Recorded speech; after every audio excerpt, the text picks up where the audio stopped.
मंगलम भगवान वीरो मंगलम गौतमो गणे मंगलम कुंद कुंदाद्यो जैन धर्मोस्तु मंगलम जीव धर्मोस्तु मंगलम। महानुभाव, भगवान महावीर स्वामी और उनके आचार्य परंपरा में अनेक ऐसे बहुत बड़े बड़े आचार्य हुए।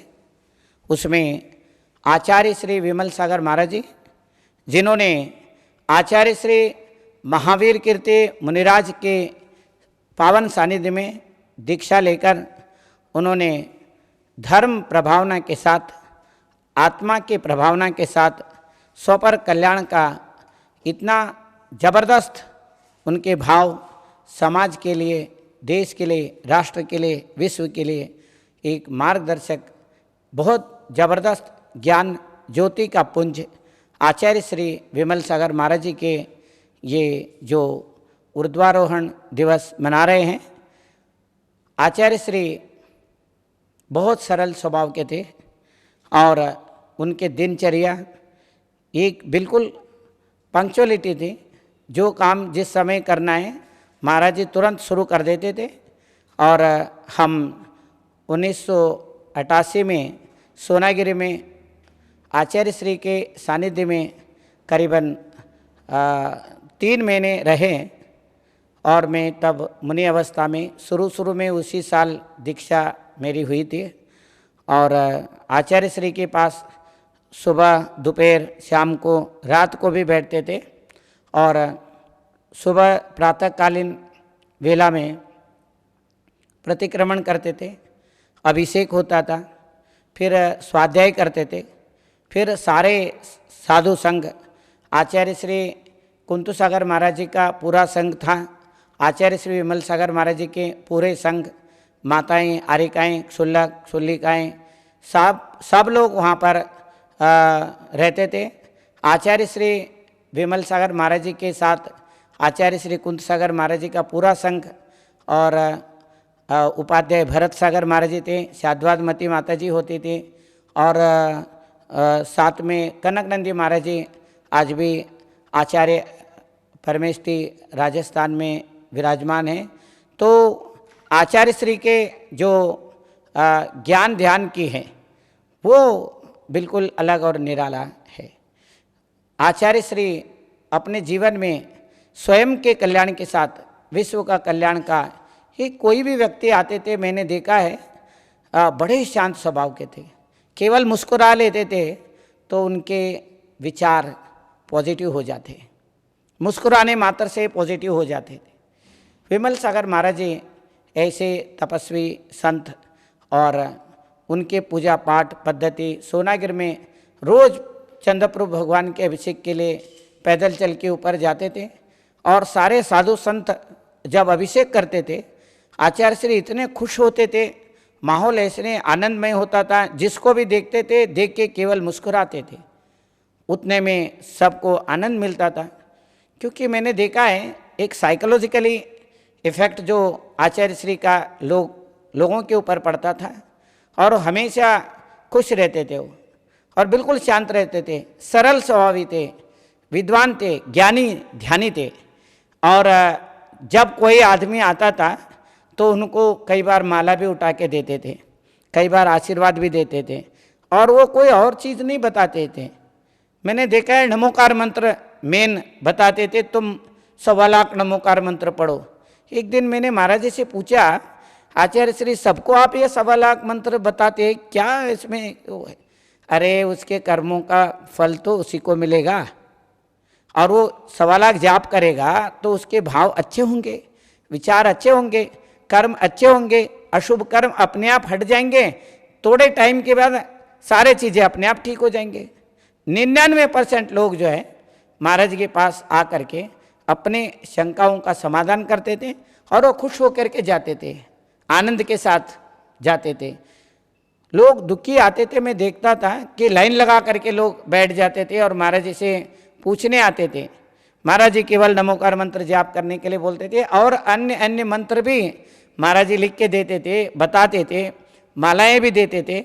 तो कहने का मतलब ये है कि जैन धर्म एक बहुत भाव प्रधान धर्म है, कि लोगों के भाव जो है आचार्य श्री को देख करके अपने आप उत्कृष्ट हो जाते थे। शुद्ध आत्म तत्व को नहीं प्राप्त करते तो शुभ ध्यान में ही, धर्म ध्यान के साथ ही जीवन व्यतीत करते हैं। जब ध्यान के पराकाष्ठा में जाते हैं तो शुक्ल ध्यान होता है, वो इस काल में नहीं है। परंतु आचार्य श्री विमल सागर महाराज जी मैं देखता था कि हर चीज़ बिल्कुल अलग थे और साधुओं से, उनकी चर्या बिल्कुल अलग थी। और उस संघ में उपाध्याय भरत सागर महाराज जी होते थे और श्यादवादमती माता जी भी साथ में बैठती थी, और हम कुंत सागर महाराज जी से दीक्षा लिए थे, इसलिए साथ में हम महाराज जी के पास बैठते थे। मैं 2-3 महीने जब भी हम लोग वहाँ महाराज जी के सानिध्य में जाते थे तो सबसे पास महाराज जी के पास, विमल सागर महाराज जी के पास मैं बैठता था, और महाराज जी देख के मुस्कुराते थे। और उनकी जो पॉजिटिविटी है, उनके शुभ भावों का जो आनंद का जो अनुभव है, वो पास में जाने के बाद, उनके पास बैठने के बाद ऐसे लगता था कि बिल्कुल अलग से एक हर एक में अपने आप में एक ऊर्जा होती है, करंट है, हर एक अपने आप में एक सोल एजेंडा है, उसके आत्मा के एक विशुद्धि है, उसके एक ओरा है, वो अलग अलग लोगों को अलग अलग इफेक्ट करता है। परंतु आचार्य श्री विमल सागर महाराज जी जो है जीवो और जीने दो के सिद्धांत पे चलते थे। स्वयं भी खुश रहते थे हर समय, और जो व्यक्ति आया वो भी खुश होकर के जाता था। महाराज श्री से मैं पूछता था कि महाराज जी जब मंत्र वगैरह जाप देते हैं इससे क्या होता है? बोले होता कुछ नहीं है, जो कुछ होगा उसी से होगा जो जाप करेगा। तो महाराज जी जो भी बताते थे, स्वयं जाप करो, स्वयं मंत्र का अनुभव करो, स्वयं मन को पवित्र करो। और शास्त्रों में भी लिखा है मंत्र किसको कहते हैं, मनसा त्रायते इति मंत्र है। जो मन को पवित्र करता है, मन को शुद्ध करता है, तन मन शुद्ध हो और उसमें बढ़िया स्वस्थ हो, उस स्वस्थ तन मन में चेतन शुद्ध होता है। आचार्य श्री यही कहते थे कि हम भक्ति करते हैं, सुबह भक्ति करते थे सब मिल करके बैठ करके, और उसके बाद अभिषेक करते थे। विमल सागर महाराज जी से मैंने पूछा ये अभिषेक इतना देर करते हैं तो भगवान के अभिषेक क्या मिलता है इससे? तो आचार्य श्री ने बताया ये जो है बहुत जरूरी है। आत्मानं स्नापयन् नित्यं ज्ञानवारेण चारुणा येन निर्मलतां यान्ति जीवो जन्मांतरेष्वपि। ये सार समुच्चय में कुलभद्राचार्य बहुत सुंदर श्लोक दिए हैं कि जो हम अभिषेक करते हैं वो अभिषेक जो है अपने आत्मा को पवित्र करने के लिए करते हैं। उस ज्ञान धारा को हम अपने आत्मा से जोड़ के उस ज्ञान को, आवरण जो जमा हुआ है ज्ञानावरण, उसका क्षयोपशम करने के लिए, सीखने के लिए, समझने के लिए हम आचार्यों के सानिध्य में, साधु संतों के सानिध्य में रहते हैं। और आचार्य श्री के सानिध्य में जब हम देखते थे कि अभिषेक होता था, और वो अभिषेक पाठ आचार्य श्री स्वयं पढ़ते थे, औरों से पढ़वाते थे, भक्ति करते थे, सब लोग बैठ करके 10 भक्ति करते थे और स्तोत्र पढ़ते थे, सारे स्तोत्र पढ़ते थे। और ये सब दैनिक क्रियाएं सुबह 8 से पहले बहुत ज़बरदस्त होता था। और सुबह सुबह उठ करके पहाड़ पे सोनागिरी में रोज़ जाते थे, वहाँ एक भजनी शिला थी, उसके अंदर पत्थर से बजाते तो आवाज़ आती थी, ओम ओम ओम, भगवान के दिव्य ध्वनि की तरह आवाज़ आती थी। अब पता नहीं वो भजनी शिला लोग बजाते हैं और उस किस अवस्था में है। उस समय तो बहुत बढ़िया घंटे की तरह वो शिला थी, और उसमें महाराज जी बोलते थे कि इसको बजा के देखोगे कि भगवान के दिव्य ध्वनि का अनुभव होता है। तो महानुभाव आचार्य श्री हर चीज़ का एक बारीकी से अनुभव करते थे। फिर एक बार सोनागिरी के परिक्रमा के लिए निकले, आचार्य श्री परिक्रमा भी करते थे, परिक्रमा करते हुए जाप करते हुए चलते थे, पता ही नहीं चलता था कब परिक्रमा हो गया, 4-5 किलोमीटर पता नहीं कितना होता था, और हम लोग साथ में चलते थे। तो ये जो गुरुदेव के सानिध्य में रह करके जो सारा दिन का जो दिनचर्या है, और आहार के बाद सामायिक करते थे, उसके बाद तुरंत स्वाध्याय शुरू कर देते थे। स्वाध्याय में समय सार के क्लास सब लोग पढ़ते थे, उसके बाद और शास्त्रों के भी वाचना करते थे, राजवार्तिक के भी वाचना चल रही थी वहाँ पर, और बहुत सारे शास्त्र। शाम को फिर प्रतिक्रमण का टाइम होता था। तो ये दिनचर्या जो है, आचार्य श्री कहते थे धर्म ध्यान में व्यस्त रहो, धर्म ध्यान में मस्त रहो, और धर्म ध्यान से स्वस्थ रहो। व्यस्त रहो, मस्त रहो और स्वस्थ रहो। पॉजिटिव चीज़ों में रहेंगे तो आपको पॉजिटिव मिलेगा, और नेगेटिव चीज़ों में रहोगे तो आपको नेगेटिव मिलेगा। आचार्य श्री के पास में आने के बाद शुभ ध्यान, धर्म ध्यान, आनंद और चैतन्य का एक अनुभव है, वो हर समय जीव को महसूस होता था, और बिल्कुल जीवंत आज भी ऐसे लगता है। आचार्य श्री विमल सागर महाराज जी हमारे पास में हैं। उन्होंने जो आनंद और उन्होंने जो ज्ञान बिखेरा है, उन्होंने जो वात्सल्य सबके जीवन में भर दिया है, उन्होंने वात्सल्य को जीवंत कर दिया। ऐसे उनका नाम वात्सल्य मूर्ति बोलते हैं, परंतु वास्तव में उनकी वात्सल्य आज भी ऐसे ही बरस रहा है जैसे पहले होता था। सोनागिरी में जाते हैं तो सोना जो है बरसता है, आनंद बरसता है, और वहाँ पर जो पाषाण हैं सोनागिरी के, उसमें सोना है। महानुभाव, ये जो आचार्य विमल सागर महाराज जी जब हम साथ में अनुभव किए और उनको निकटता से देखे, बहुत आनंद का अनुभव होता रहा है।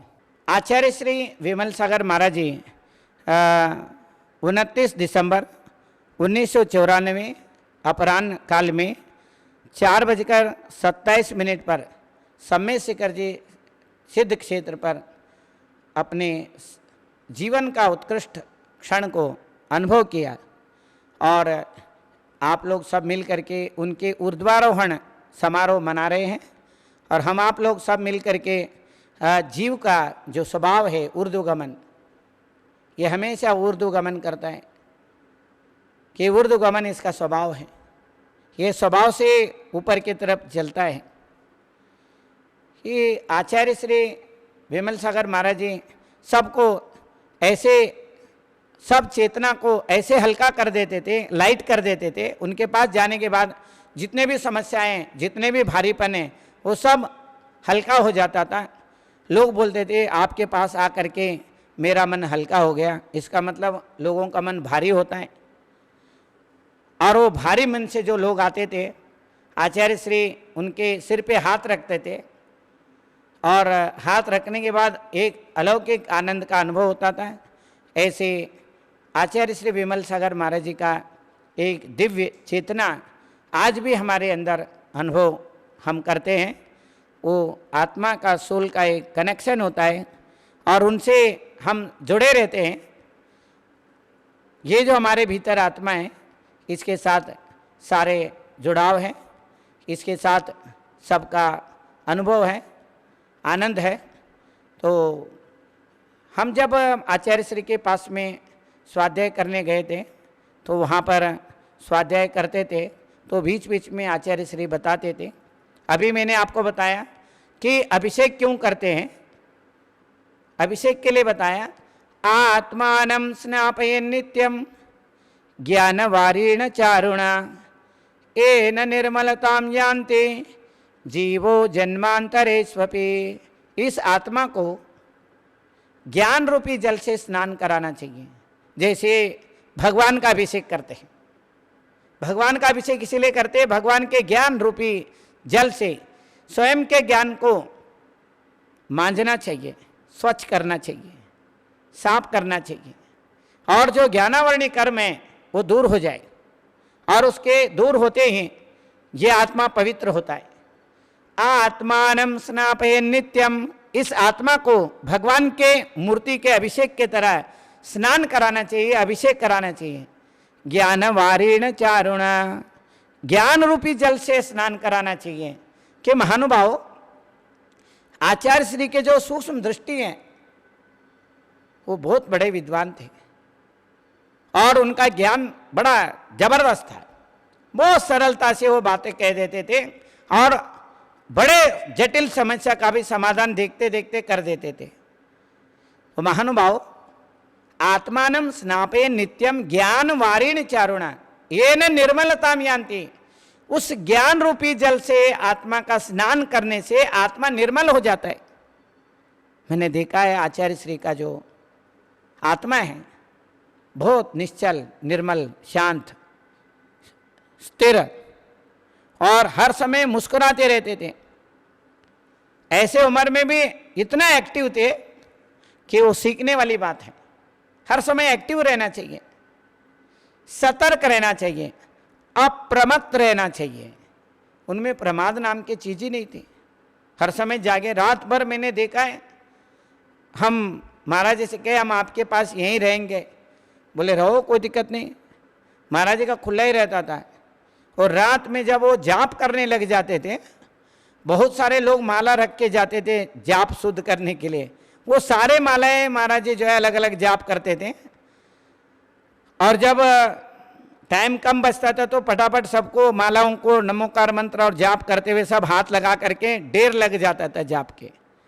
मैं देखता था महाराज जी जो है अपने आप को धर्म ध्यान में जोड़ के रखने के लिए मालाएं इतने जाप करते रहते थे हर समय। और एक बात यह है कि आचार्य श्री को किसी ने मूर्ति ला के दिया कि गुरुदेव हमारे मंदिर में ये 5 मूर्ति विराजमान करना चाहते हैं। आचार्य श्री ने सिंपल एक मूर्त निकाला और 3 दिन के अंदर वो पंचकर्ण करके दिया। एक बार तो मैंने देखा एक ही दिन में कर दिए। एक ही दिन में सारे 5 कल्याण करके पंचकर्ण करके सारे विधि विधान के साथ बिल्कुल प्रतिष्ठित कर दी। और हम लोग भी थे, देख रहे थे। तो गुरुदेव जो है देखते थे, वो इतना बड़ा आडंबर करके, इतना बड़ा खर्चा करके, इतना बड़ा वो करके, समाज वालों को ज़्यादा खर्चा होएगा, समाज छोटी है, तो उनको ये ऐसे सुंदर प्रतिष्ठा करके देते थे। मैंने आचार्य श्री से पूछा कि गुरुदेव ये प्रतिष्ठा जो करते हैं इसका क्या मतलब है।